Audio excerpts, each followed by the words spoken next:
E nós já temos por aí algumas entrevistas e matérias falando a respeito dos próprios produtores dizendo que estão interessados em fazer múltiplas temporadas. Se eu tava com medo deles não conseguirem adaptar tudo em 8 episódios de um livro e eles já estão talvez perto da metade do segundo, com pinceladas do terceiro, porque eles ignoraram completamente essa coisa de cronologia, eu acho que qualquer coisa extra que eles resolvam colocar ali corre o risco de parecer com uma última temporada de Game of Thrones, aonde o fato de ter o nome do autor do livro por perto é só para poder dizer isso aqui veio de lá. Porque muito provavelmente os caras vão abordar coisas por ângulos que os livros não se atreveram a ir ou não tiveram a intenção de ir. Muito bem, pessoal, então esse aqui sou eu de volta, Heitor Teixeira, que já falei sobre o problema dos 3 corpos e estou aqui de volta para falar, vejam vocês, de O Problema dos 3 Corpos. Dessa vez a versão da Netflix. E por que é tão relevante eu trazer esse assunto aqui, sendo que eu acabei de trazer esse assunto aqui? Porque eu tinha falado a respeito do livro e da série original chinesa, mas como também saiu a versão da Netflix, eu imagino que alguns de vocês estejam se perguntando, tá, e aí? Qual que eu assisto? Primeiro que quem for tentar assistir a série chinesa vai ter um certo trabalhinho, se bem que ela tá disponível completa, apesar de meio fora de ordem, toda no YouTube. Eu vou tentar deixar inclusive o link para quem quiser assistir, tá com legenda em inglês, talvez ajude. Existem outras formas de assistir ela com legenda em português, mas aí vai depender da habilidade de cada um, porque não é em nenhum lugar lá muito oficial não, mas dá, porque eu vi. Então, sem querer pegar muito no pé da série da Netflix, mas sendo super honesto e franco com vocês, eu vou dizendo, aquilo que eu tava temendo, de fato se mostrou correto, se concretizou. Esta versão que eles colocaram na Netflix é uma pálida lembrança do que a gente tem no livro. Não que seja 100% ruim, a história tá lá.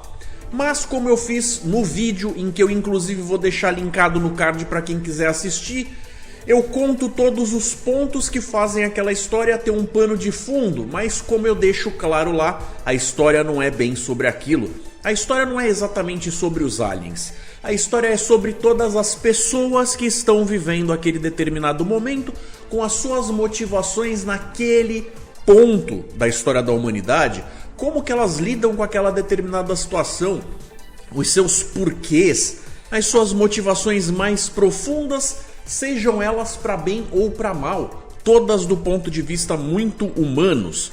Lá eles pegam sim a ciência para poder contar essa história, já que ela é uma ficção científica com intenções de ficção científica hardcore, mas a parte ficção até que fica mais para lá, eles se pegam mais na ciência mesmo. Aí a gente chega aqui na série da Netflix e a gente vê que todas as explicações que lá eles se dão super ao trabalho de poder passear, pegar o leitor pela mão e levar em uma jornada pela compreensão, aqui essas coisas são basicamente ignoradas e eles meio que te entregam a graça da piada antes de contar a piada. Eu também vou tentar ser bem justo dizendo que a série, apesar de comer bola com muitas coisas, mudar os personagens, mudar as suas etnias, mudar o seu sexo, no caso o gênero, eles acabam tendo e alcançando uma graça própria que, se você ignorar o material original, você também vai acabar se divertindo por outros motivos, como se eles estivessem contando algo que lembra muito aquela história do problema dos 3 corpos que vem do livro do Cixi Lin, mas que é contada de uma forma tão diferente, tão direto ao ponto, que você vai ter uma versão ali for dummies da história do livro. De qualquer forma, o que acontece é, eles pegaram uma história de 30 e poucos capítulos, que na série chinesa tem 30 episódios, e basicamente fizeram uma série com 8, sendo que desses 8, eles acabam com o que eles têm para contar nos primeiros 5. E os últimos 3 eles já avançam nos próximos livros. Para você ter uma noção do quão condensado eles fizeram as coisas. As coisas têm uma explicação onde eles sugerem um problema e logo na cena seguinte eles trazem um então, resolvemos isto assim. Você não tem um mérito, você não tem um trabalho por trás do como um personagem descobre aquilo. do como é que se chega naquela determinada conclusão. Ele simplesmente tem epifanias de, olha, e se eu fizesse isso aqui? E aí as pessoas que poderiam apontar, então, mas aí nesse caso você teria esse, aquele problema. Esses problemas são minimizados com, mas eu já pensei nisso também e a gente pode fazer assim. Ah, então tá bom. A série da Netflix me transmitiu um pouco disso.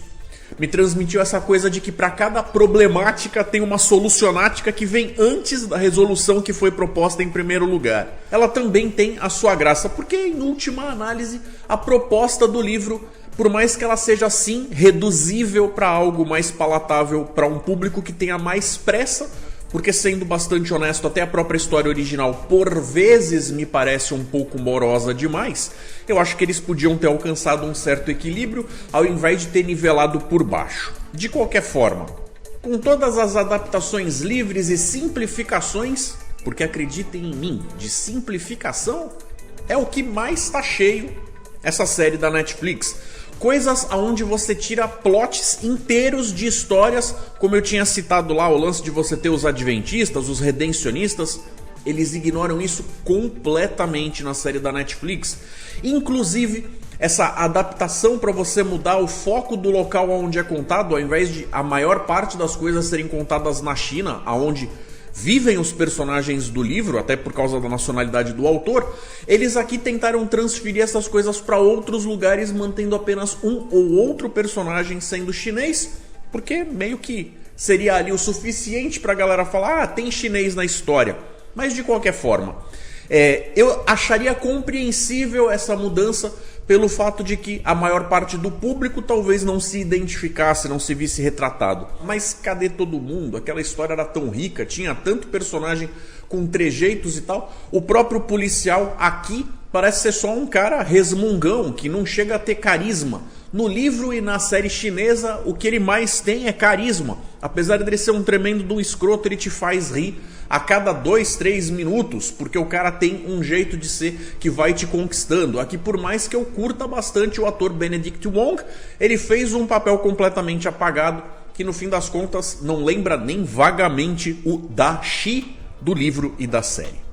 E é isso, com esse negócio deles lançarem os 8 episódios todos de uma vez, só tive a oportunidade ontem à noite de terminar tudo, porque não é como se a gente não tivesse mais coisa pra fazer na vida, e aí eu vim aqui correndo pra poder comentar com vocês a respeito do que eu achei desta série, que me divertiu, mas não como o livro. Quem tiver a oportunidade de ler, ou de repente ver a série chinesa, apesar da barreira da língua e coisas assim, eu acho que vocês vão se beneficiar de poder beber da fonte essa parte da história, que é muito mais rica e, acreditem, muito mais legal, apesar de sim, mais lenta e mais morosa do que a que é contada aqui, que é meio num ritmo alucinado. Então é isso, galera, confiram o vídeo que eu já tinha feito a respeito do livro e da série, vou deixando aí, inclusive no link fixado para quem quiser conferir. Fiquem com mais 2 sugestões de vídeo para continuar acompanhando as coisas que eu coloco aqui no meu conteúdo. Vou ficando por aqui, um forte abraço, galera, e até mais.